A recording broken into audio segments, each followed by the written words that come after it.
lalpai so mengin chi bai kan buk le acheu ko khan member te le in khom na miron man pui tu ule naw zong zong te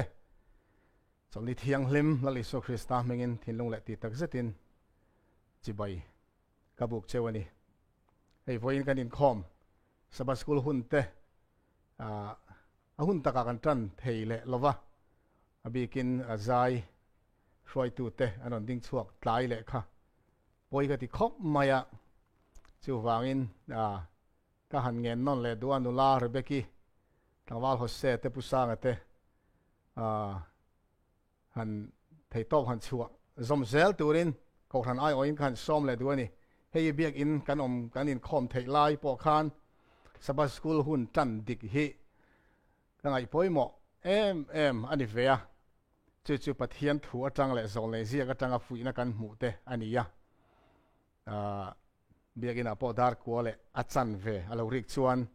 sabah school huai tu te ding chat thei turin zai huai tu ten dar ko le mi som panga zai mina huai tana khatiang khan hlan hi vel kan sak chuan ko le chan ve lo ri chho maya hei hi ingai poimo zelang u ai voina chuan ko hran member tam zok te kan bo ro ka wang he ina man ina tangin in khom kan man ala tul zel ria chu wangin halaya mo phur nei te kan za mai hian kan in khom hi a hun dika kan tran thei na tur chuan helai mo phur nei te kan chungai ngata ni ti kha ka han soi non le duwa ti chuan hei lockdown lo thlen tan tir khan fiam thu ang rengin lem cartoon lem an the dar kalau mo vea han en khan anu zat thla khop maya hetiang ang hianin media ministry media team ho khan oma thu soi tu pastor khan thu soya halam pastor sira khan madras thatak mai khan pha achunga media team ho kha muchungin cell phone lo khoi nok mai ni chu thalak edit chop khan khatiang khan aron tia thil nive thei tak chu ne mun thang khala chu ni thi po ni hial mai theya media lamani media team te hi an busy thina tin chu ti rual chuan ei fiam thu ti tak ang renga khorang rang mun rang atanga mi te soi hetia lockdown chunga YouTube manga rong bol na in khom na kana nei chu ta ko han tenin than kha chuan ti zia kho mai hei khuma mu chung ten kan in khom thei to mai maya muzal chung ten kan in khom thei tiang reng te soyan oma ten chun fiam thu te pon yang a ten chu ti tak mu chung mai maya in khom join ve te po kan mai theya chu ke ni ko khana chuan pathian khoi na zara kan lo ram ka du a pathian chol ni te lo thlenga in kan in ni tina in na kan hak thin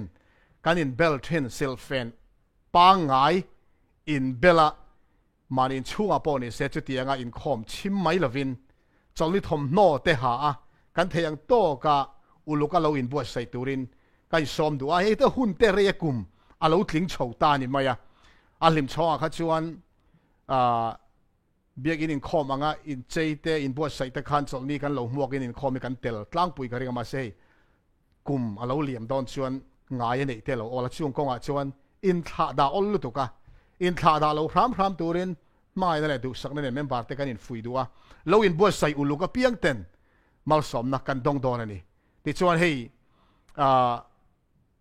YouTube ani awang hian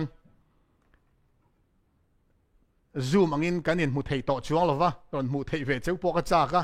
a hlim oma pathian khoina zara biak in te kan lu thei thua yang a zai ho dup le te achak tak zet ani ti kha voini hian ka han soi du athu ma huai ang rengin thei to pin helai mo phur nei te kanon in boy sai chho zelanga in lama po in khom kan tel dan chung changa uluk takin tong nen chol ni ani ti hria a pathian kan pol na ni bik ani ti hria a in boy saya sile fen te po uluk taka in thuam zel turin ka han in som du bok ani chu ti chuanin cho ei pa mai te po hian than kha chon an chim ti te mun rang an soi te ka hria a chung chu cái này kan om lo ka be sei boka ka ring boka cho ei pa mai mai in khom te boka adik tak chuan in khom kan ni lo ani pathian biak na kan tel ve lo ani phe soi ri ngai thama ila so kan lo ei kha chuan pathian kan belo pathian chi bai kan buk lo ni ti kha kan thil ti khan alan tir ni chung te chu ei kum alo her chho ta ka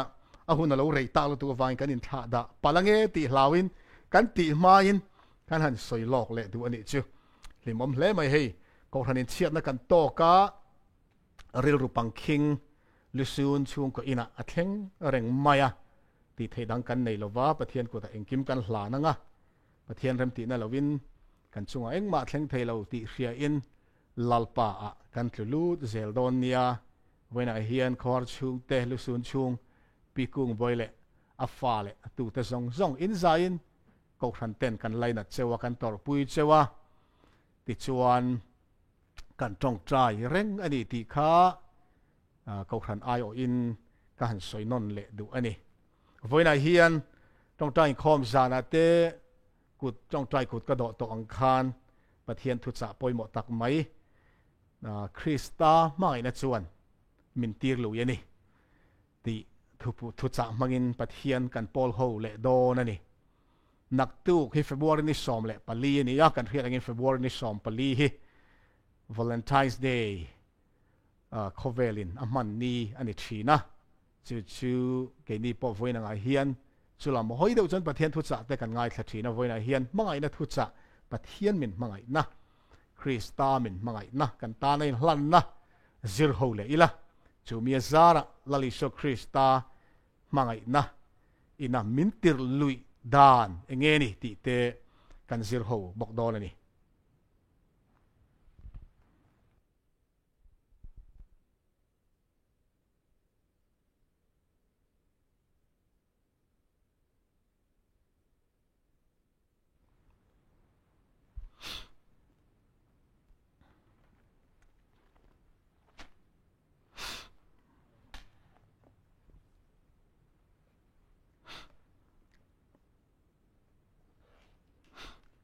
Krista mai na chuan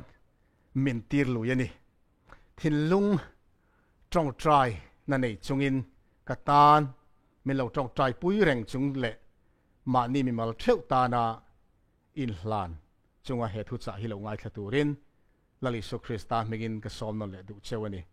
trong trai na toi te ilo man non le u lalpa kan pathian min mangai tu chung nung berwa na mi i khongai na i zangai nai kai khoi na zara ko ran ten online kal tlang in khom na kan la nei thei ze awai kan loma lom thu i ne na omro se kan du angin lalpa mun khata kal khom anang ma chi bai buk na te nei thei ri lo ma ila hei hetianga YouTube kal tlanga zoom mang te in nangma kan la biak ho thei zel chewang hian lom thu kan soi non le ani lalpa he in khom i ku thiang lema kan hlan non le kei po irong bol turin i ma kaloding chuak le nang ma le kei ma in kara eng ma tlazep om lovin lalpa i ma thilung thiang hlim tak puwa irong bol ka duwa i chan chin tha puan chuak ka duwa ine na ka in hlan na te lalpa nangin min pomin voin hen min din lia le la i thu cha ngai thatu i fa ten ka mel mu lo i mel an mua ka o ka thilo i o ka an ria theina turin i tharau min lo kha turin lalpa i ne na ka in hlan non le ani ro pu ne le choi mo na zong kum khwa in ita ania voina po hian he in khoma hian choi mo na nagin chang le la tharau thiang hlim chumin ruai tu ber lo ni sala he thu cha mang hian lalpa kan mut thuk na ta kan mut hil na ta i mangai na kan haider thin na ta telalpa min han ti hara hlim takai nung zui tu kan ni theu thena turi malmin somang che lalpa i suamingin lom thu soi chugin ikut thiang hlima karon i hlan non le amen sangkha zakua som li le pakhat kum July tha thil thleng in do pui pani na hun live vela Nazi Germany ho nun rong taka an chet live vela thil thleng ka soi to voina hian pakhat han soi kan thum roi tan han soi non le kadua Auschwitz concentration camp thil thleng ania Poland mi an sipai Polish sipai pakhat Nazi hoin an mana he Auschwitz concentration camp hian an da ani thitura da ani chu mi dang tam tak nen tanga ti chuan ni khat chu an tan na cell chunga changkhan engmo ti in mi tang som an tlan chuak ani chu wang chuan Nazi Germany sipai te an thin ur em maya khami an tan na a khan an local ta a som an tlan chua wangin an chunga tang som kha an al chuak adu du khan ko chuak ta a chung mi an thlan chuak mi som te chu real drama chalo tuilo a da lum tur khan ni chu chu tianga som an tlan chua wangan ai o thi tur Nazi sipai te lung olo na lan tir na an thung ro na chalo tuilo a real drama thi tur mi som an thlan zinga chuan tuna in screen a kan mu thei tura ka ngaya kan veilam pangami hi a upat to lam thalak ania a ming chu Franzizek ka Jonezek ti ania Poland ming ania ka thiam dan sia ka muangin karon chirmaya he Franzizek ka Jonezek an ti apo hi atel ve ani no pui fanau nei ania wangin thalai alania kum nau pang tak alania heti live vel hian kum somli thabor vel chau alania da chuan thitura man ril tram tui hala cholowa thitura an thlan te zinga han tel chu thi hlau em maya anu puile fanau te han ngai tua kanu puile ka fa te engtin nge an omang o ti in lungai tak main aruma a au chuak ani chuti lai tak chuan chu sel chunga tan pui roman pui thiam pakhat Maximilian min ngai thiam ro Maximilian Kolbe anti apo chu anti mi pakhat alo tel ve a chu pui thiam chuan sipai te na khan ani zong nu pui fanau nei ani a ke nu pui fanau nei lo hian a ai o in kalo thi anga ai o in kalo thi zo ka nge ani ai o hian ke hi min hruai chuak zok ro uti in sipai te kha adila chu adil na chu sipai ten an pom saka Franzizek ka Jonezek ai o chuan pui thiam Maximilian Kolbe anti chu mi som zinga chuan hruai khan ani ta a an hruai khan nge chuan pui thiam Maximilian Kolbe chu chalo tuilovin ni re lo te nuwa a thita ani ti chuan sanga za ko somli le panga ron ni chho khan in do pui pani na boro ron dang chowa anu kum li ni chu an mana tanga ta ni ta na tanga kum li na khan tang rual sipai ten ne na an chan tak nuwa khan me Franzizek ka Jonezek tu na thala kan mu mek a hi chan chua te zinga alo tel ta ani alom em maya in lama va ho a anu pui nen hlim taken muwa amaro chu afapa pani te ro chu Soviet ho bom awangin an lo thi to ani afapa te mu tur ani to lo anu pui nen ero chon hlim takin anin mu ni rei takadama anu chu tianga chan chu ani nu kum somnga alo tin nuwa khan interview TV interview an neya chunga chuan lungchia in mitui nen a ai o thi pui thiam Maximilian Kolbe chan chin kha TV chuan interview tu te nena chuan a hil chonga te chuan a kom chara interview tu te chu huai chuakin camera nan zui zela a huana chuan lungphun uluk le moi tak maya alo phun kha avako muwa camera chuan a zui zela chu lungphuna chuan in memory of Maximilian Kolbe he died in my place Maximilian Kolbe hiat reng nan ani hi ka ai o in athi ani ti kha hei thala karon da hian kan ding lama mi hi ai o thi in hlana chu ni ya chu tiang chuan tani tanga chan chua ani tanga athi thleng kum som nga tani tanga chan chuan ni nu aladama kum som nga adam chung la nei zong a chuan rem chang anei ang zelin a ai o a thi a ai o nun petu puithiam maximilian kolbe chan chin kha lungchia tak le lom tak chung si in a soi fo thin ani anti hemi kan mi pahni in chan chua dan an ai nun anil lan dan he lalisu krista kan ai o ai lan dan in pek dan nen hian tek hin ani fo thin a chu chu voini a po hian ka han tal chuak non vele du ani korin thon ni bunga chang som pali som panga chiani lo ngai thlang u krista ma ina chuan min tir lu ni heti hian ka ngai tua mi zong thi ain mi pakhat athia chu vai mi zong chu an thi ani krista ma ina chuan min tir lu ni heti hian ka ngai tua mi zong thi ain mi pakhat athia chu vai mi zong chu an thi ani tin an nunga te chuan ma ni tan an nun to lova an thi ai thia thole atan an nun to zok na turin ani mi zong thi ai a thi ni a thu thialim kan chialal pan kan zatan malmi som sak ro se amen he bible cha hu nau du tak teu korin thon ni bunga chang som pali le chang som panga voinia kan chang than chua te hi hetianga full time marong bol tu ni tu ra pathianin min ko chua na bible chang then khat te zinga mi ania kadu em mai ni krista mai na chuan min tir lu ni hetian ka ngai tu mi zong thi ai mi pakhat thia chu wangin mi zong an thi ni chu wain anunga te chu an ma ni tan anun to lova an thi ai thia thole tan anun to zok na tu re ni mi zong thi ai thi ni he bible chang hian lali so krista thi na chan le a thi na wanga nun na lo chang ta nang le ke hian eng tin nge nun kan manang ti hi he bible chang hian a soi fi em mai ni an nunga te chu an ma ni tan an nun to lova an thi ai thia tho le tan tu nga chu chu kan thi ai thia lo tho le lali su krista ta an nun to zong na tu re ni mi zong thi ai thi ni ti hi voi ne he bible chang mang hian kan nun in en fia le theu turin kan zai kan som du ani krista in ai le ka ai o in i thi ai le ka thi ai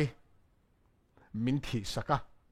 chu vai voi ne hian kan tan nung tur kan ni to lawa krista tan nung tur kan ni theu ani chu avan poimo em kan hun tam zok te krista tan nung lavin keima ni tan sau nun kan mang fo thin te ro tu da hian lalpan hun tha min la pe vo in atang hian atharin in lan leng yang tin kan som du a ma ni tan nun kan lo man to zong te lalpa ne na thu pa choi la kan thiai thia thole atan kan nun i mang yang ti in lan thar nei theu turin voi ne hian thin long le ti tak zatin kain som du ani khovela hian krista rong bol lo chu pathian rong bol lo chu nau teu ti tur dang kan nei lo thil dang hi zong eng ma lo mai an ni tlat mai tir go polan thil mu thei te hi en lovin thil mu thei lo te kan en zok sia thil mu thei te hi rei lo te ta na nia thil mu thei lo te ro chu chatua na tan an ni alo ti ang khan mu thei enin nge nun kan mana mu thei lo enin mun nun kan mang zok ti hi voi ne hin en fia avan tul tak meu avan tul tak em kan hun man te hi hun nun nung ani to ti hi hai rual ani si lo unau te ma se pathian fa te kan mu hil mek chu ni hi mo tro hun tha kan le nei lai hian atlai ma hian in lam le tang u kristain ti turamin du nung turamin du dan anga nung turin voi ne hian kai somol mol ani lalpa bin ko na zon thewa arong bowling ai poi mo berang u ti hi voi ne kanin som na ani kalatia bungruk chang som palia khantir go polan test so mi tiang so ya ke ro chuan kan lalpa isu krista cross lo chu ka chuang lo tur zia mai chu chú mi zara chọn khovel cái tan khen bể nó không á ông ta cái bộ khovel tan khen bể cả ông anh voi kan chuan ber kan dream enge ti chu van tu le ngai to van tu le kan sum le pai te mi kan chuan kan nei bung le ruwa te hi mi kan chuan kan zir thiam na kan fin na te hi mi kan chuan kan chak na te mi kan chuan unau te khovela hian kan chuan me hing te hian chuan kan nei theu om ma dro hil chi rang tir ko polan ke ro chon kan lalpa Isu Krista cross lo ka chuan lo tur zia mai chu a cross ngau ko ka chuan tur om lo ni cross an chin kan ria an chedong thing a khai kan a piang chu an chedong an ni ti in pathian le kha thuain zia ka cheu wangin Israel mi te po khan lal Isu Krista cross an thi khan an khethiam theilo ani pathian fa pa mesia cheng tin nge an chedong anga thi theyang ma se nang le ke an chedong a thi tur kan ni nata I ai o le ka ai o in Israel menon tor sak na kha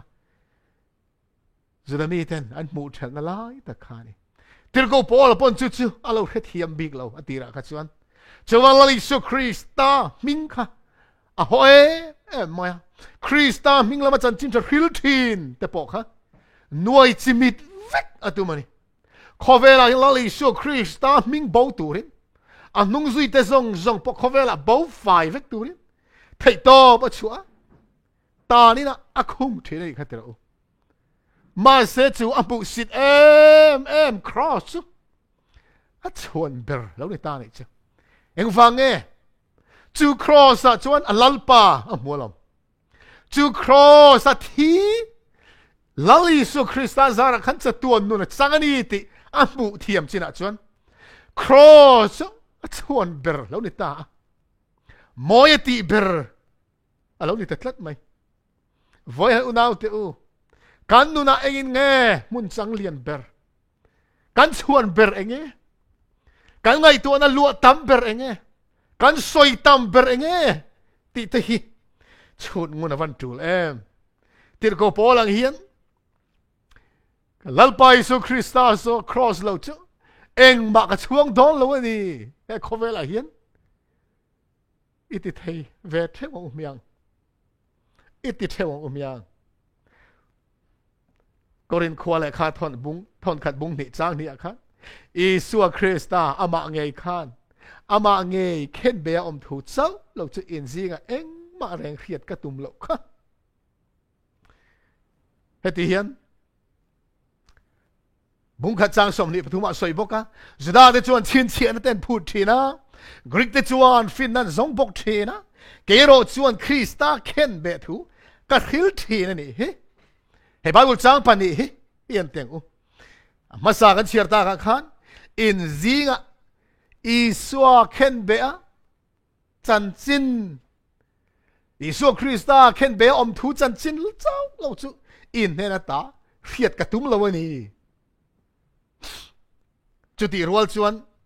zda ten chin chianan phu ta Greek mi ten fin nan zonga ke ne ro chon Krista khen be thu kan khil thin ni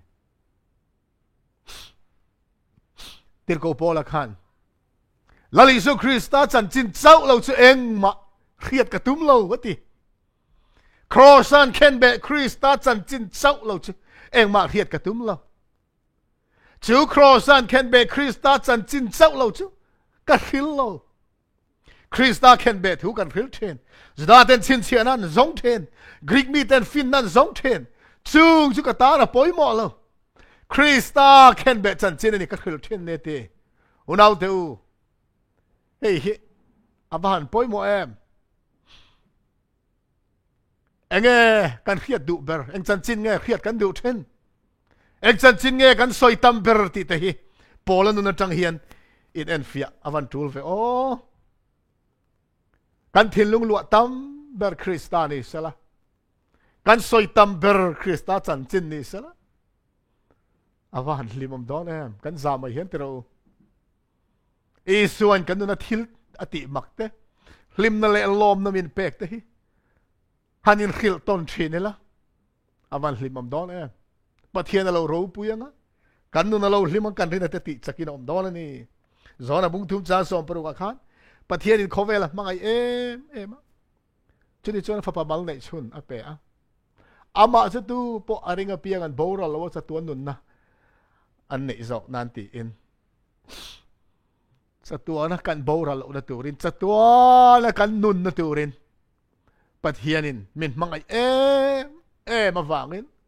lali suwa min pe ani pathian ming fakin amro se he mai na chan chin hi unaw te u vana po kan zir zel tur ani a pathian min mangai na hi kan riat zo pau le kan riat tam pau le pathian kan mangai na alo zual zelanga zir zo ti kan nei don lo ani ti zol ne so yang khan voine hian he pathian ina kan tan thil ro pui tak min ti sak lali so Krista kan tan in hlan na isua min pe ka wanga pa ina tor na tele ama Krista nge point ta le ka tan in hlan na te hi voine hian atharin ngai to leng uti in kan som du ani Genesis akhan bung som ni le pania Abraham te pa fa in hlan na kan mua hemi chanchin Abraham na fa pa Isaka alan na tang hian pa pathian le fa pa lali su Krista manga kan tan chan dam mi bo sai sak na pa tor na le fa pa in hlan na hi kan mu thei tlat mai tlem te izer howang u Abraham chu kumu tak ani to nuwa pathian thu tiam fa pe ka ni ya Isaka alo pianga Ismael nuwa pathianin iril ra nge atangin nam chiar sen lo kadin sak don cheni nangma achuan le nam tin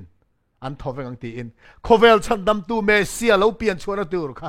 afapa amari la ra atang nge ani don ani ti kha chiang takin Abraham khan khilani ti chuan leidana farhing the ani to lo nuwa fapa du om em mai anu pui dik tak sari ne atangin pathianin papa du om tak mai peta Abraham achu ingai tu ateng u lainu le pa ten kan fa te kan mai kan duat zia hitero u kan mangai wang kan fa te hi kan en kol sual fo thin ani nu le pa tam tak te hi in dem thei pon ne lo mangai na hin mai kan fa te tan nu le pa dik tak te chuan thi kan ngam vek ani lom ni tero Abraham hi fa ot em mai ne sari po fa ot em mai ni ya Peter putar ani to nuwa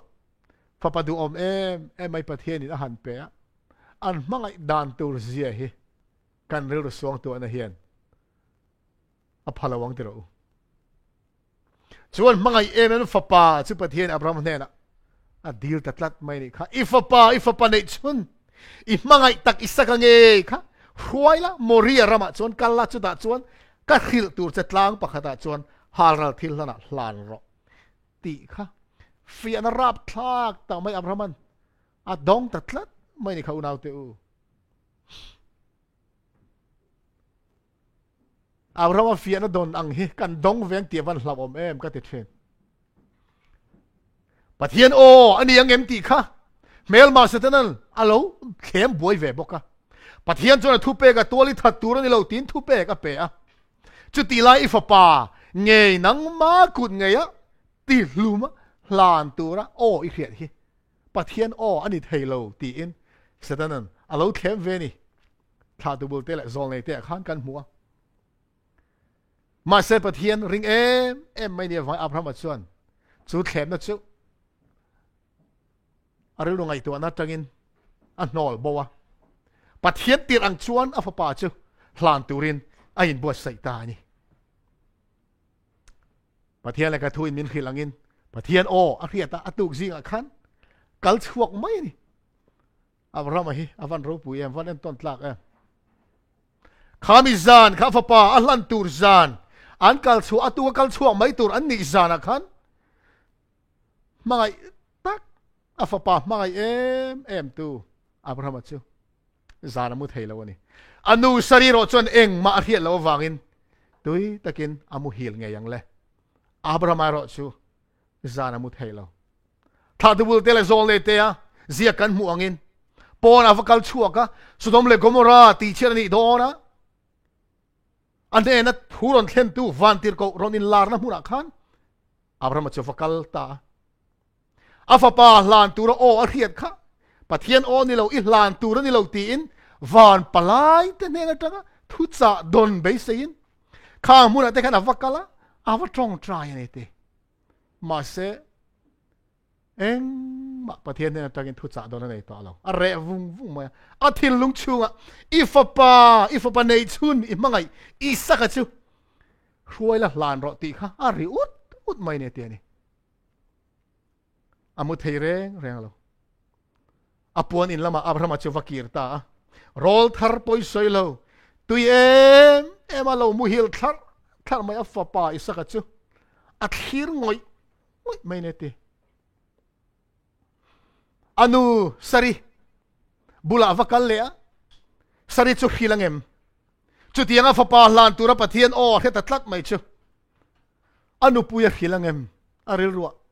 na satak mai aril ruwa in sualta sari hil chuan nu mangai na wangin afapa lan chu nu na phal lo wanga pathian phut chu ti hlo tling lawang ti a hlau awangin sari chu Abraham chuan a hil ngam talawani afapa chu tuye emu hil lai chu a khumbula vakalin a en ngoi mai ne ti a pa chuan Abraham chuan chumenu pona va chuak le thin bok khupin a tong trai ifapa hlan ngai le lo ni ti o riat be sein ma se o dang a reto silo afapa hlan nge turani ti thu lo chu tiang chuan khwalo varta afapa chu kai thota chia lo pani tenen sabeng tungan bo saya seman kenga mayan kenga ti chuanin haral thil lana man tur thing an keng boka afapa doa tak mai chu chia lo pani tenen chuan a ruai chuak ta ani ni thum kal ania anom na tangin moriat lang chu zolni ne soyangin Abraham na dang chung kumza don lai dam chung huna man to zong zonga afapa lan turo moria tlang an pan na konga an hun man kha arei ati ber ani ati ni khat hun kha re ti mai ni an kal na kong ta thuye ti lo tok zan lo thlenga kong laka zan ni an ria ka zan an ria na huna te chuan zan amu thei ngai re lo Abraham tlaivarin pathian a pola bok khubin pathian na tong traya o dang hria te be se ni if a pai la ngai le lo ti kha ma se pathian tang o dang a thei to lo if a pai lan tur ni ti rengot kharil ruwa ari non ut maya khwalo varan kal chuak le atuk thumna lo thlen chuan moria tlang an mu phata tlang chipa mei lo khu chuwa mai ni chu mei khu Abraham an mu chuan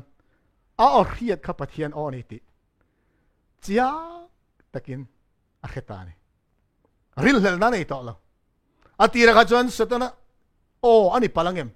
mani fa pa nge ti hluma hlan tu ra phu tu ka pathian ni thei dor mi ti kha thuin swalo mani chu ma se moria tlang a mei khu a mu tang chuan a ne na thu soi tu kha lalpa pathian ni ti kha ril hel na nei to lo pathian a phut chu va mak tak em ti a thin lunga zo na po nei chuang lova pathian chunga vuina pakhat ma nei lovin tha tu bula chuan pathian tir angai chona fapa hlan tur chuan a in bo saita a chia lo pani ten a fapa a ti hlum lai an mu adu lo wangin nang ni zong heta hian lo om ula nau pang nen hian tlang a kan han lo nanga ti chuan in nen a kan lo kir le don nia ti in afapa chau nen chuan moria tlang chi chuan pan chauta ani an pan na konga isakan ปะเทียนทูกันห่วงขันกป้าอับราฮัมกับป้าเฮตะคีกอมเอ็นเตเมียอมะอินลันตูร์อินทอยนตูร์ทิ้งปอมะเบรามอวอมโลเอมอินทอยนรันเบรามอวอมโลเอมติโซนะปอยหมดตักไหมอิสกันอโซตาอันนี้ปะเทียนทัวเฮียนทิลทุยตักไออินเซียกหรอวะโซลในเซียกกันในเตกันวันนี้หลอกไปออกกันทีถ้าตุบุลเตะโซลในเตะขัน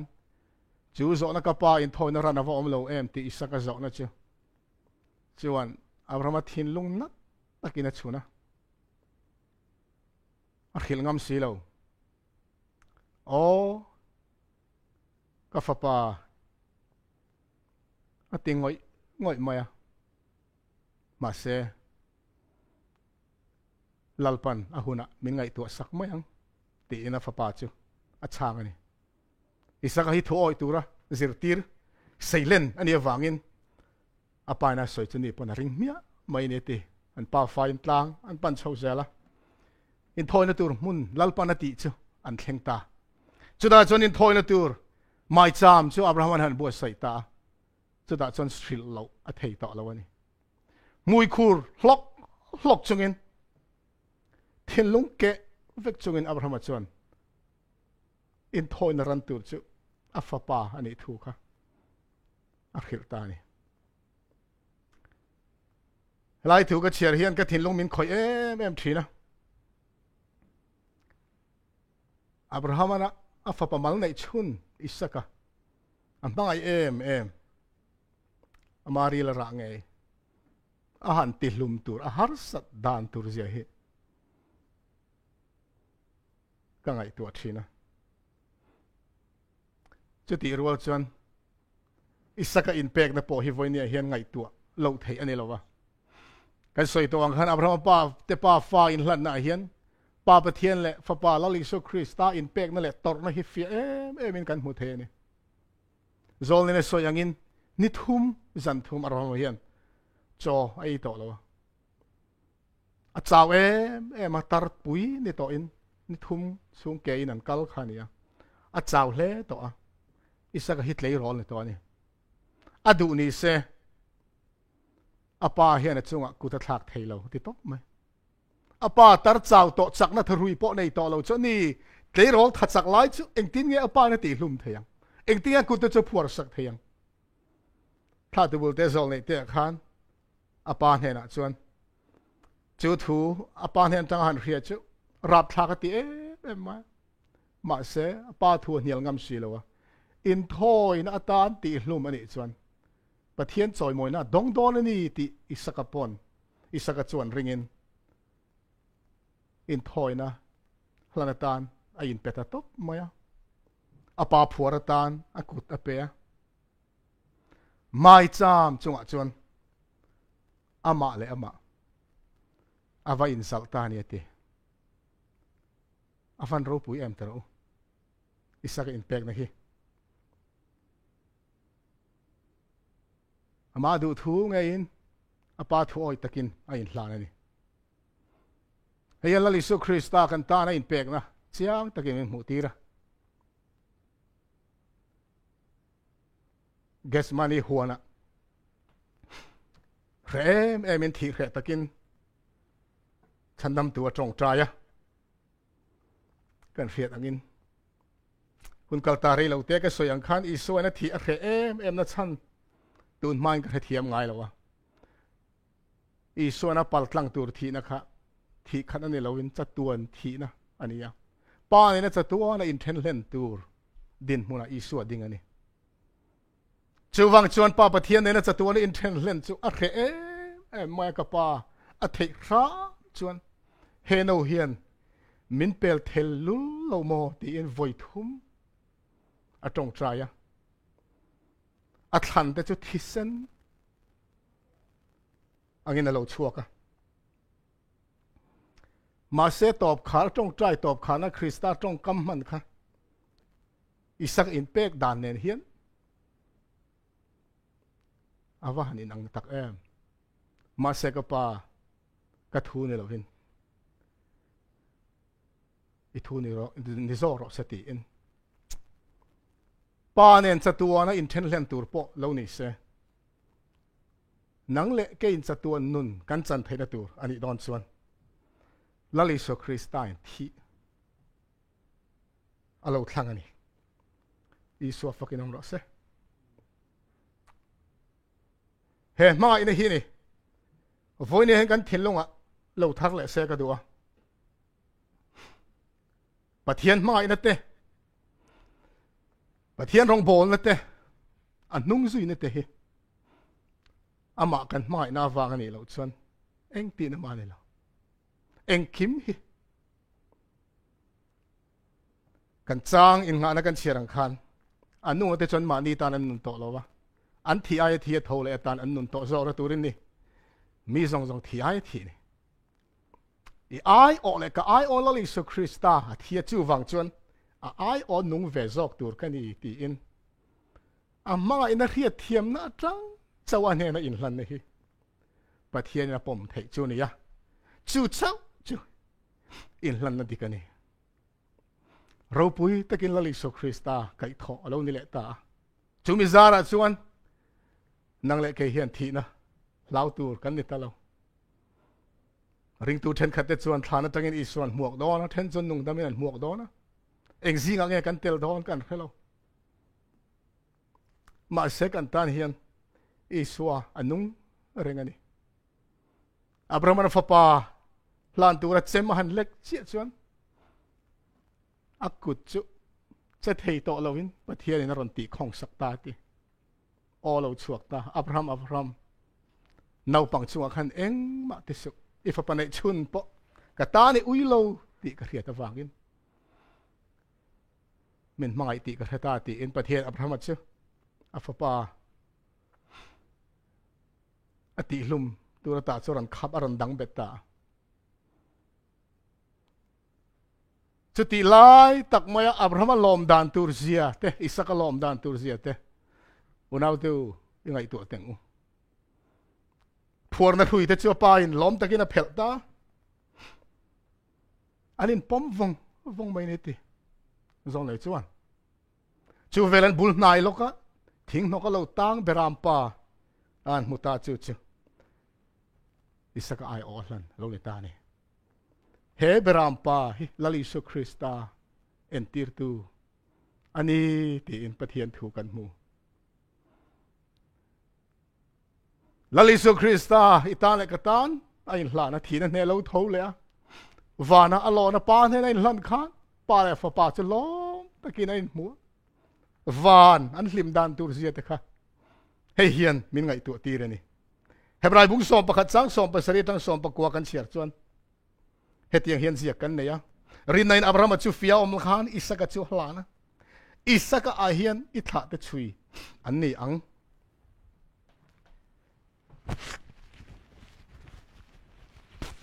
ti pathian thu tiam dong tu chuan a fa pamal nei chun chu hlana ni mi thi po pathian chuan a kai tho theyang ti aringa thi nu nung le ang mai in a mukir le taren ani ti in zoli chuan chatuan ha fa ka khan lalisu Krista cross an khen be donin abul a vele dinga mi sual an khen be te chu nasatakin an talom ma cross a khen be du lo le lau khan lalisu Krista ero chu cross a khen be turin ama le ama ava in pe ni ti in min lo zia saka Krista in hlan na hi adu ni se eng lai po khan atlan chuak theya mi khing te man the ni lo lal pa kha gesmani wona man tu sipai tele pui thiam ten local khan tunge in zon I suwa kan zong ani in zon chu ke ma hi ke ni ti mai po khan ma sipai te ni kho hela winan tlu der mai ni ma se lal pa chu itale katana lo in hlana cross man be chop ve ngai lovin ken be turin alo in hlana ni chu unau te u tuna thala karon da hi kan lo mu thei theu ka be se Gethsemane huan mong atanga Jerusalem lam hoya la ka nia he thalak tak hi chu go galami kalak chu ania Israel ram kan kal khan ke point helai muni uluk takin tha ka la ve ni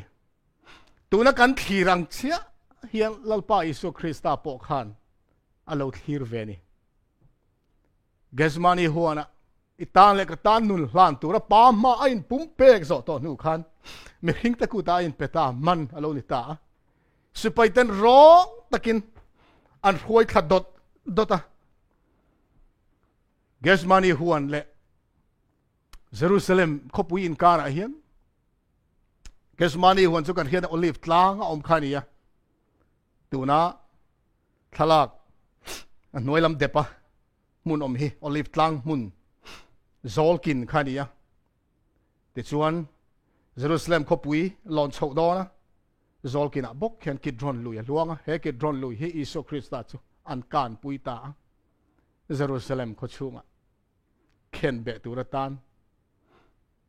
Krista chu huai anita ni crossan khen be tu reng te chu rong ta ka soi sakan ni thina lalisu Krista po crossan khen be ni tura pilatan na chung thu ti itluk na asiam ma to khan zuda te kuta atur na se em to ani pilatan he na tum khan huaya pilatan na chung thu ti itluk na siam ngam lo wangin Herodan he na atira Herodas sipaiten an lo soi sa dim lo takin Krista chunga kudan thlaka Herodas chuan ti elin alal korte phelin lalkani iti in ti el na in lal korte a hak tira lalkani juda te lalkani heti wangin lalukhum ai otan lilukhum Kristan khum tira heng song song a hian lalisu Krista phun noi lo ni unau du tak te u lalisu Krista itan ka tan in hlan nei thilmin ti tir tu ber ani apoi mo ber voina hian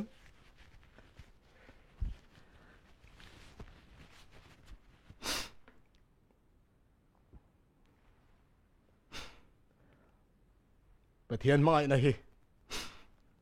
soi hare em maya mai na hian ke chu ko lunga ti chhathina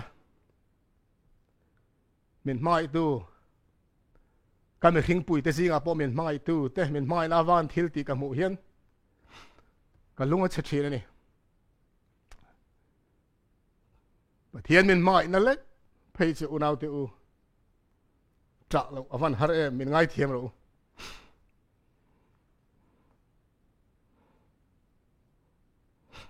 pilatan dik lo takina chung thu rela doi sep na wangin sual na nei lo ni ti chiang takina khia ma se zudate mi puite ati lungoi lo hlawin crossa khen be turin thu ti tluk anita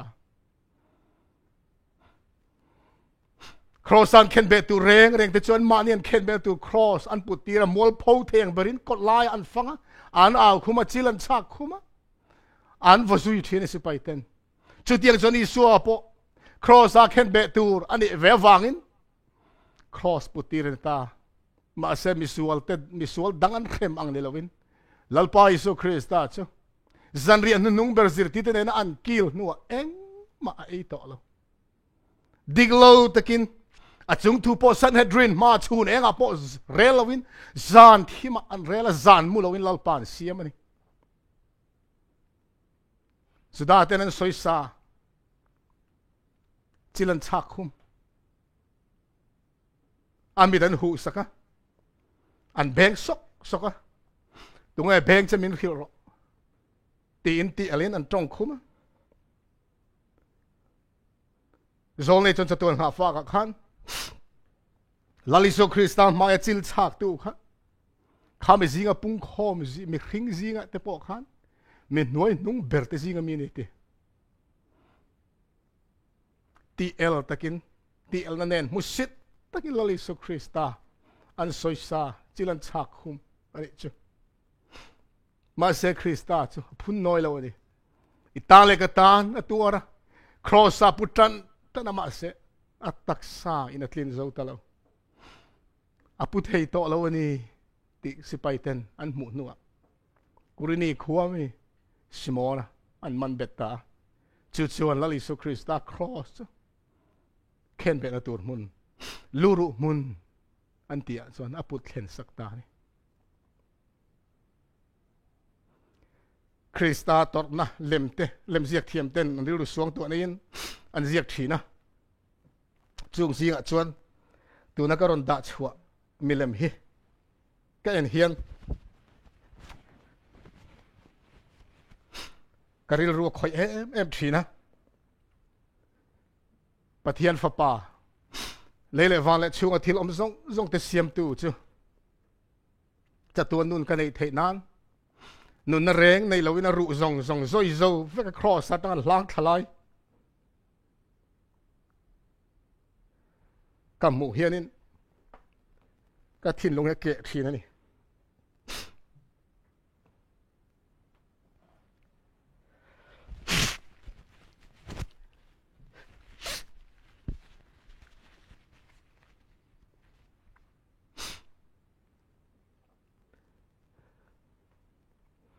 hela lisu Krista in hlan na len in mai nei tir ko pola chona khiat chian em awangin kan chang thlan korin thon ni bunga chang som palia Krista mai na chon min tir lui ni alo tia voina po hian chatuana lei thar le kar van thar kan tana buai saya chatuana kan nun ve theina tura Krista min mai na wanga in hlan na zong zong te unaw tu mun takin ngai tu in Rethiamila chumi zara chuan Paul angin Krista mai na in min tir luwe ni kan ti ve thei theu he voi ne hian ka van du tak e kalal pai so Krista cross lo chu eng ma ka chuang don lo alo ti ang khan he tiang hian rom bunga chang riat le chang soma a soi boka tir kovin ni ma sela pathian chon in mangai na chu fakla kin lan tira misual te kan lan ni laya Krista kan aya thiang khan melma kan ni lai ma fapa thi na wanga pathian ne na in rem to lo in rem to kan ni si chuan in rem kan om to nu hian anun na wangin chan damin kan om nge lali su Krista ring tu te chan dam kan van ni don chiang em melma kan ni lai ma ama ne na afapa thi na wanga pathian ne in remin kan lo om to chu ti chang ri te khawan moi em pathian chami mai ne chu fak ta kin lan tira mi sual te kan lani lai kan ai Krista thi wang khan sual ngai dam na te hi kan soi fo to angin kan dil wanga idam kan ni lo unaw te u ngai dam kan dil ma hawin pathian hian min ngai dam vek to a chu ngai dam na chu ataka kan pom chia khan pathian ngai dam chu kan tan atak alo ni thin alo ni mai zo ka ni pha patlan bo apa ne na kir le chung chang ni som tong trai kan zir te kha avan moyem te ro ka pa ne na ka kir le anga ka pa ifa pa vu tlak pok ni to lo chia lo te zinga men chier ver o tin ka deal don tin apa ina lo kir mangai tu apa chuan ral khata tangin fa palo hole chalo khira ain sum zo to lo in alo thlen apa ina ngak zo to lo apa zok chu tlan talom lomai fa pa vok chope in lo rim chem em mai chu ava kwa ta ani kha i suain min khila ni afa pa ina ngai dam ala dil lo ina aroi ho a athom no te thak sak ro se bong thau tak te tal ula ka fa pa hi thia lo nung le ta ri ti in afa pa ni tlak to lo in chal suarong bol lo kir le pa chuan lom takin fa pa aseng lut le ni he te kin thui lal pa i suan min khila dia pa kha pathian ania fa patlan bo khanang le ke kan din phun ani ti po soi ngay lâu chiang này thế nào he bắt hiền in mai na mi sual kan ni lai po i so mga chan dam na min lo buat sai sak dai to tu bắt hiền mai này anh sen nghe kan haider don le unau du tak tu câu hành member te karilu mi thai ka ron suang to thin chewa kan câu hành hen piang thar lo kan lo ma nun zong i suan hen lain lan ri lo te kan omani chung kan unau te tu ma kadem lo chewa ka the ang to hen ka tong trai sak thin chewa ni tu na hian ai zolo ka naw ka chang chia pian thar na te pathian a lom na te alo chang ve to thin pui fanaw ne na omania anun luya kir le a zu boya ta kan upaber fa pa po ai zola oma nimin khan menon phone kapu chung hi thi do le ntia kan tiam zu in tlak zu in na sa zu che na hi choi lo na po rei to atia rang takin ka naw zu ka phone ngala phone lo la eng po ni sala tu na khan choi e lo na rei to a cho te po e mai thei ni to lo itak sana zo don lo wa kan tu pa na thuro na pek cheng khan doctor pan la cho tha dam doi te doctor ne na lau la ti chuan thei to pin trong trai kan lo pu yang chenga iti sa le itharau chan chu ngai ni tin ka naw chu ka phone na thuron ka pek te chu lom takin a poma tu na hian chu tiang tu chen bo sai me ka soi thin to angin tun ma chuan ka pian pui unau te zui na man beta sual rong an bol hian ka ho em thina enge tinge zu hi in fo le in ta le chung ko tan chiat na ni si ka ti thina ma se tum khat chu biak in kan in khoma ka u zu in ching thin kha a trap zoi kam huta sual in man be to te hi du ang mai me chua thei to lo wa an du hun na chua thei to lo wa chua du thin ma sen ai chak mel mai na man be wangin an mani man be tu ai chak zok krista ku tan thluk lu ma lo chuan chuak don lo ni ti ka han khia thiam ma tang khan a thin rim zong le kho zong in ke en thei to ngai lo wa ka naw po chu ka lai nat mai ni chung voi ni hen tlem kan soi lang zok du ni chu member te po ka mai cheu ni ti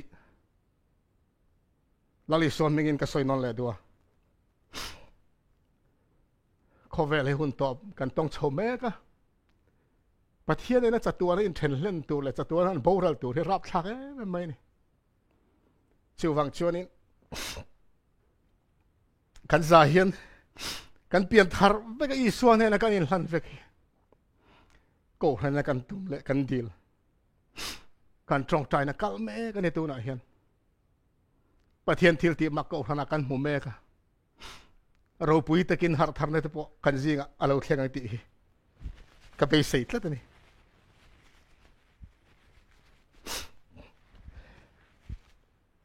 pastor si sai khuman hlasia ma khan leinu le pa ten fa ten mangai ram mangai ten ram ta nu nan pe ka chan dam tu mangai chung chuan na chu an mel ma ke min lo chan dam ta pathian min mangai na hi unau te u adang lam mani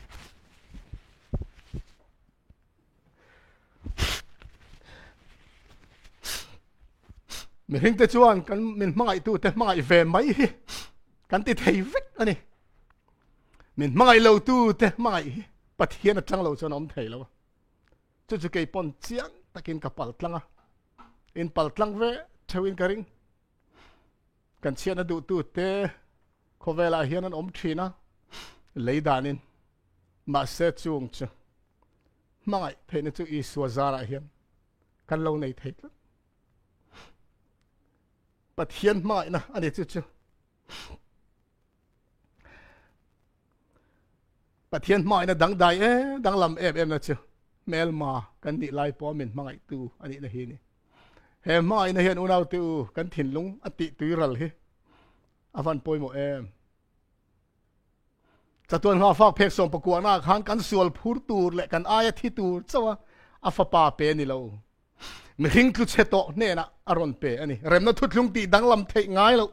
min siam sak ani ti chiang takami riat tir turin pathianin afa pamal nei chun chu mi hing chung kwa mi ni turin apeta mi hing ani na chu chatuarin a keng tlang do ni he thu hi ka chiar fu thi nei te roin ma ko ram te ma ka du lo tu ko ni he mi zi ana pek chatuan ha fa ga hian Laliso Krista kan tana thi ma i suamin pek pa ai khan pathian le mring hi kan in zom na yang nget zo ka ni ati ra chot ani thei dor mi katia ma se unau te u i suwa mi hingaron changa kan tor zong kan tor tu zong ron tuar chua ka mel ma be na zong ai o ka ai on tuar chua ka thina ne lo tho le khan mi hring ni na keng telin lau pa lo tho tlat mai ser zong te ataksa pakhat ma bolo isua lo tho le khan ser nei mi lo du cha tho the ni tro ma se ser tho pui tlat mai heng te boy kan tan thil poi mo takani ame khin na cha to ne keng tlang do na chandam tu alo ka le huna chuan hlim takin kan mu do na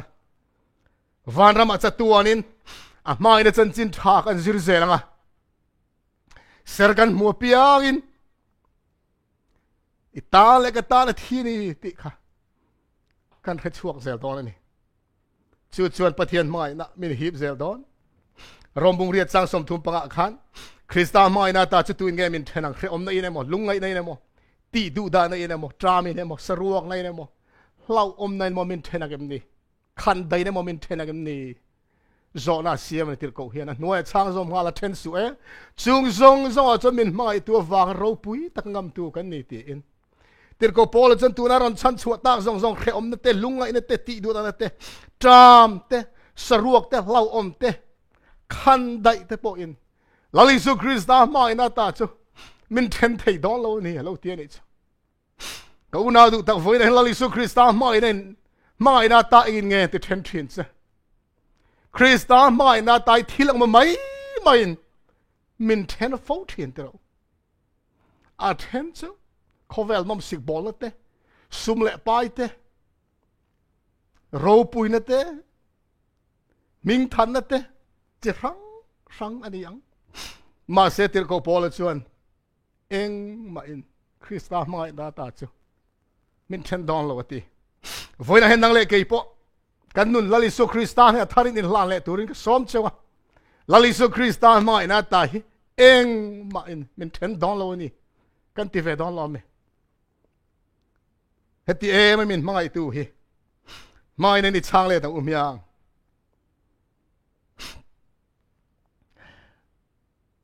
ka pian pui nung chang min ti mol pho tu ka chandam tu cross min ti moi tu avan moi em heng la ti Hudson Taylor chan chin toy ten soi le ka dua China Inland Mission Director Loni Khan China Rama Missionary Culture nulal etlang valte anena localin interview anon chang chu maya chiti lai chon Director Hudson Taylor eng wanga China Rama Missionary tho du nge ani ti lo zo khan chi khang khang an changa then chuan Krista Halloween mi an noi telan bora la chu wangin missionary ni ka duani ka kal duani antia a thenaro chuan lali so Krista in ram tina kala chanchin tha khil tura min tira wang ka kal ve duani ti tenon chana chi khang kha Hudson Taylor chana dongani hetiang hena to pa soita in chana te chu adikin athae nima se khang zong khan khe om na te lungai na te ti du da na te tram te saruak te in ma chon huna tu na in soi China Rama missionary kal in du na chan te khan ne na ape dol lo chau ne na in chan the na tu rom chun chu Krista mai na chau hi ni missionary in tho du na chan chau Isua ka mai wang ni lali so Krista min mai ka ai nu nen hlan to chuwa ai ka nun hlan ve ka du ni Krista ka mai na wang ni in ti chau in missionary ni turi in qualify anga harasat na thi na hial po in ma lo chuak ma se in tu don lo ni ti in alo fu ni ante avan dik unau tu eng kim kan ti Krista mai na wang ani chawin omzia alo nei thin Krista kan mai na wang chawin omzia lo nei thin Krista pana kailon phek za som le pathum na khan asiak ilo chia ro lang tlan to han ni le sual tlan fai vek to han ni a pathian rong bol tur han ni hlan zo vek luka thil lu eng ma om lo he thusiak po hian ke mi tra bel himin vel thil ni i suan min tlan to kan sual zong min ngai dam vek to chu min nu chon enge ti tur dang kan nei to arong bol ve tura in hlan fai vek lo chu enge mo ti tur kan nei to le unau tu ani lom ne chu ai lueng ma om lo I swine pat hianin eng tiang arong bol turin nge a coach voi ne hian ngun takin in ngai tu turin ka som che ni kan nuwa ko ran chu mi minglamin ka soi to alom thu ka soi to en to na van tlak em tiro voi na hen kan zain lal pa eng tin nge irong ka bol ve don eng tiang kong in nge irong ka bol veng ti in pat hian ne na I in lan thewang umyang helai ziek te hi ka chiar kham lo tir ko te thil ti bu phek som ni pakhara khan chut ni na zoka zir tir den Kristanun thiang lim dan te an han ngai tu chuan eng na ma hi ha thak lu tukin an hreto lo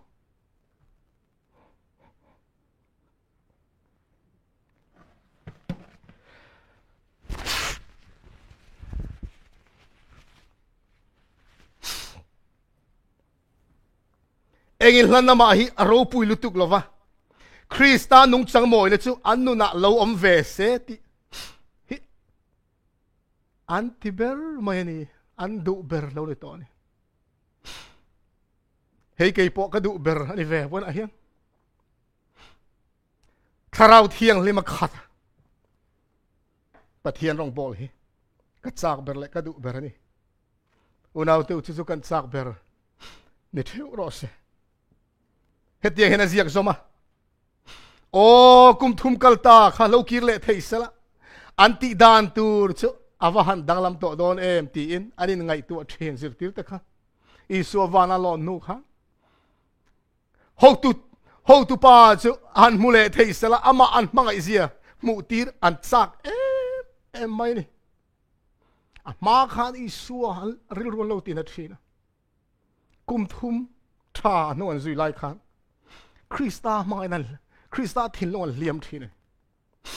voina po hen chatun ha fa ga zol ne so yang khan lalpa zan ria chung chang ke sil rong bol na so ya khan mo takin zol ne zia ka Krista mai na kan ria thiam nuwa thil sual kan ti le thin hian Krista kan liam thar le thin ati voin za nge lo Isu Krista lo liam thin zir ti to lo Isu Krista thin lo an liam thia chu wa chon nung le se lalpa I thin lung kan liam to don lo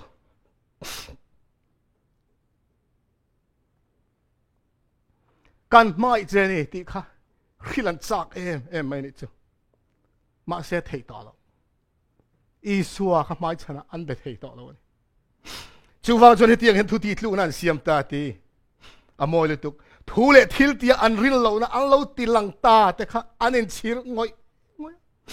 anin chir le mai amaro chu ngai dam ni anin hria da wangin an thamuang ani awan tha lali so an ngai dam ani ngai dam vet anh ấy thì anh khia anh tham mong em à thầy ang in anh rin lâu là sual khu nang khovel mi tên na huai sen taka ama tan tu ni anh tum tatlat anh chú chú thu ti lúc na anh thiên luôn à nghe tắc men xiêm ta chú tiệt tên nang lấy cái point voi ni hiền laliso Krista ang lâu liam to rồi zong zong amai na hay dara kan tlan bo san na zong zong atat lâu kir le ila zir tir te angin tumru takin pathian ma thu ti lúc này xiêm veng miang voi na hiền khovel ma zir tir te ang khan hoi sen takin atan thu the tu ni tu rin kai lan ve don lo mi anu de chon mani ta nun to lo an thi ai thi tho le ta nun to zo tu ni mi zong zong thi ai thi ni lali su thi chan pathian thu hen chiang lo tu kin min khila ni ka trong trai la ka cham thin ni ka fa pa tan ka trong trai pon chu chu ka cham thina lalpa ka fa pa ni rong bol na hian hoi sen takin chel takin irong bol the nan ti ka dil sak thin ni pathian ne ra thin lung zong zong kan in hlan chuan a om pui na zara kan thu cha ken te hi mo unaw te adik sia hlau tu ri kan nei hlei ne huai tak hen pai ne na puang chuak tur kan van ni em sabasul zir lai kan zir to thina khan he hen zia ka I suwa kan zui nai pau le a thil ngai poimo chu kan ngai poimo ve kan ngai poimo ve ting mai do ni midang te ne na mai na thu hriat tir ve na hriat tir ve na kan nei lo chuan ama hlat taka kan zui lek wang te mi mal taka tharau lam har tharna kan mo em wang te ani nge yang tin zir lai bu han zia kan ni tesumi volume nga na po mani tharau nun tlak niam na wale minang tharau nun tlak niam na wanga topic ka tap ngai lo ten pathian chin chen an chang dong lo ti laliso Krista nai taka zui tu apiang ten I suwa vei khan vei ve ni I suwa thin lung an pu ni tharau bo chan dam na rong bol na an thok lo thei lo tlat bai ni ka zo nai to cha tuan nga fa phek za som ni paruk na khan pathian chuan tran pui na kan tran pui le tel mia lovin athil tum misual chan dam chu ati thei em mama se Krista nung chang kan put ve thei na ama chu kan tho pui tu ra ni engkim mai na wang ni vek pathian thu pek zong zong kan kal ta som khan le tholom alal pamal min som ro pui zia kan soi to som pakhat te po kan sumi pathian mo hlei ne kan tholom te poi ma mo hlei ne som pakhat kan pek te tholom kan tho te kan ta na lom kan rin ti chalo ni zel the nan pathian ti turamin phut zong zong kan tan vek ani a tan hlok na turom lo kan tel lo hian ti thei lo tok chan chin tharil na te tharau bo chan dam na poi kan tel lo hian ti thei laliso Krista Jerusalem ro pui ta lu tum khan zir tir ten lom taka isu an lo mo ka frisai ten an lo khapa heng mi te au tir to suan ti lalpan heng mi hen au lo chan lungten au do ni ti lungte po au tir the ni van tir ko te ron tho tir ta sa pakhat chau pon van thok lok do ne ma se cornele ina van tir ko atira peter va ko tiro van tir ko khan peter soi tur kharon soi ta mai sela cornele le chung ko te ma khan awan ro pui do lem tiro ma se chan chin tha ka van tir ko soi tir du lo cornelia anga chak lo ve tho zopa khuwa me petera kha ko tir kher khera petera thu soi nge in chan chin tha an dong tari kha unau tu herong bol na hi kan tan mal soma tu lalpan kan chunga angat lat nei ko khan kal tlang lalpan rong bol na tur min petel kan zan pastor ni thelo kan zan elder ni thelo kan zan deacon ni vek thelo mo phuna pek rang i bible min lo ko mu vek to ni eng mo phut na nge lalpan a pek che eng tiang kong in nge lalpa rong ka bol ve don ti lalpa zot ro chu kan tan itana poi mo berani thu som pe zol ni khil fiat na a khan tha tu bul te le zol ni te chun ni na tho pe sa thum paruk na khan pathian kan mai na ti dal thei emo arong bol na deep thei emo te hi kan nei chuan chu chu pathian kan siam ani kan mil le mani ti pathian rong bol thei lo tu ra siam tu che kha enge pathian mai na inuna ti dal deu tur thil kha enge pathian rong i bol ve na tur lo deep dal tu che kha enge chu chu email le mani hatian ni chu unau du tak voi ne hian rong bol nei peng thang thang phai kan nau te khang en lom kan fan du te tlawal ho se te sang te in peng te van ro pu em te ro ani hlan nazara ti hian kan in khom the ni heng te ya lulu tuk ai hlan nei pa sor tu chan chin tha kan puang thina bible study te kan pe chan chin tha kan soi tang in min lom na le lali so ma in lo khen in hlan baptisma ten chang then chu chu khovel ngai chon ro pui bik agin alang mai the ma se pathian te na ni lo kan soi thin ang khan biak in lama po member te na kan khiat mia lo tlom ngai fa la lom thina bol lo ten fai te lal parong bol la pen vek ani eng kim mai hi pathian tan a lut da a in ang vek ani eng ti zong rong bol tu lal panakok che unau du tak te voina hian khovel thili thak vel tur eng maom lo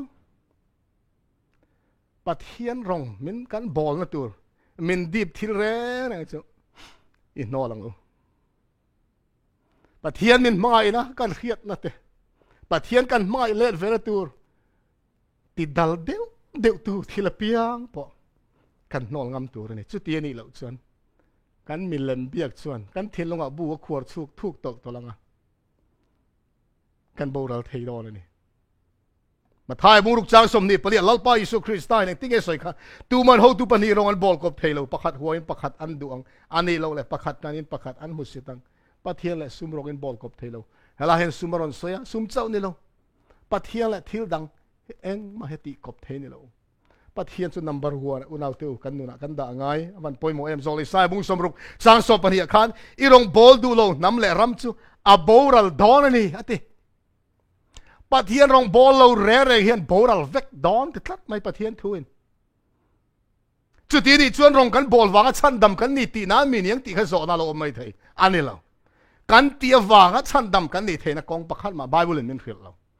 rong bol lo reng te chu chan dam nan la chan lo wang lo ni zo kan ni pathian tu kal phoi kan riat thia poi mo le in sol ngai dam na po ani vek mai ni rong bol chak na kan nei lo chuan kan chunga nungom lo ni nungom chuan a cha chuak thin ani a poi mo em mai kan i fuina nung lamatan Krista te khin thu te phek zani somli pathum na khan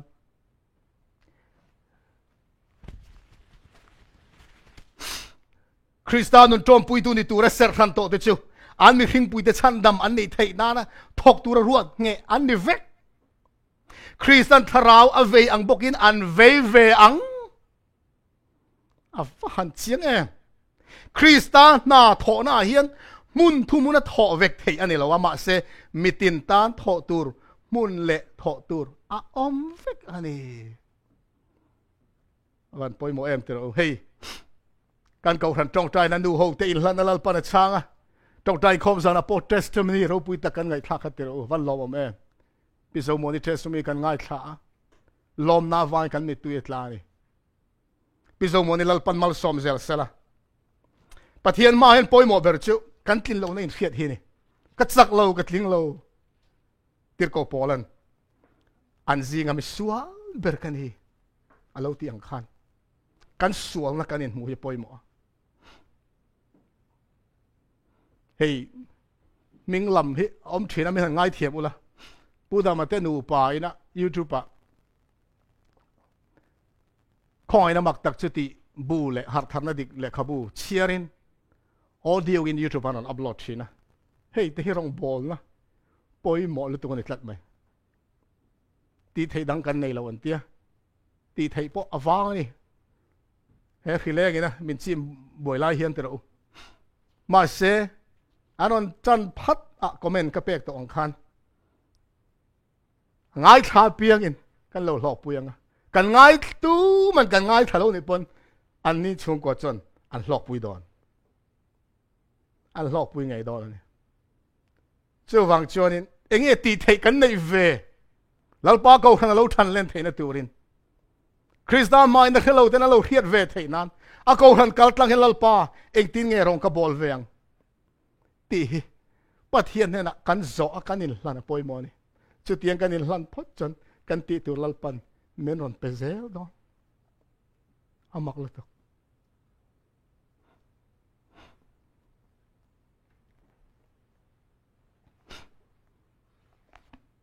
Joshua in lan namang khan kan thu di to pila Israel me puite zo na poi mo tak ina so mani khatero Joshua bung som ni pali chang so panga khan telal parong bol hi thalo o anga in riat chuan voina yan tu rong nge in bol don thang mai ro in tha tu ten lui ra la rong an bol thin pathian te khange in lu ram amor ho te pathian kha amor ho te pathian te kha keile ka chum te ro hi zong in lal parong ai kan bol don ni Joshua ne ti hi avan ro pui em voinen he thu se kan chang bon ni theu sela member tin teu chung ko tin teu voina hian keile ka chung te ro hi zong in lal pa rong ani kan bol don ni ti ve theu miang anung ate chon mani ta nun to lo an thi ai thi thole ta an nun to zo na tur ni mi zong thi ai thi ni tia tir ko polan fiele chiang e me malali so Krista thi na chan thole na chan melo hi lang khan I ai ka ai thi tho in lan lalpa iso Krista ta na kan nun theu the na tur ni thu cha kan puan chu te lalpan kan zatan mal min sop sak ro se amen